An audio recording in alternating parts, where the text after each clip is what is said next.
Bangkok నుంచి మలేషియాకి అయితే నా ప్రయాణం స్టార్ట్ అయిపోయిందండి. నా పాస్పోర్ట్ ఇవ్వగానే నాకైతే ఒక బోర్డింగ్ పాస్ అయితే ఇచ్చారు. ఆ బోర్డింగ్ పాస్ అయితే పట్టుకొని అలా కొంచెం ముందుకెళ్ళాను. ఇక ఇంటర్నేషనల్ గేట్ అయితే ఉంది. ఈ గేట్లో చాలా లైన్ ఉంది. ఎందుకంటే ఇంత లైన్ ఉంది అనుకున్నాను.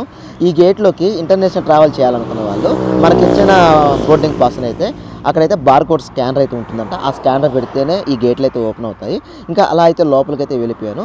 ఇమిగ్రేషన్ అంతా పూర్తి చేసేసుకొని ఇమిగ్రేషన్ అయిపోయిన తర్వాత మనకిచ్చిన బోర్డింగ్ పాస్లో గ్రూప్స్ అయితే ఉంటాయి. అలా గ్రూప్ని అయితే ఫిల్ చేశారు. ఇంకా నేను వెళ్ళి నా ఏరోప్లేన్లో నా ప్లేస్ అయితే కూర్చున్నాను. లక్కీగా నాకైతే విండో సీట్ అయితే వచ్చేసింది. ఇంటర్నేషనల్ ట్రిప్లో ఫస్ట్ టైం అయితే విండో సీట్ అయితే వచ్చిందండి. చాలా ఎగ్జైట్మెంట్గా ఫీల్ అయ్యాను. గాలిలో ఉన్నంత వరకు నేను కిటికీలోంచి కిందకు చూస్తూనే ఉన్నానండి.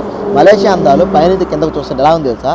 అంత అద్భుతంగా ఎత్తైన కొండల మధ్యలో అక్కడ నదులు కనబడుతూ చాలా బ్యూటిఫుల్గా అయితే ఉంది. ఇంకా మొత్తానికైతే మలేషియాలోని కౌలంపూర్ సిటీలో అయితే ల్యాండ్ అయిపోయాను. ఇంకా అక్కడి నుంచి అయితే నా రూమ్కి అయితే వెళ్ళిపోయానండి. వీడియోకి ఒక లైక్ కొట్టి మలేషియా అప్డేట్ కోసం మన ఛానల్ అయితే సబ్స్క్రైబ్ చేసుకోండి.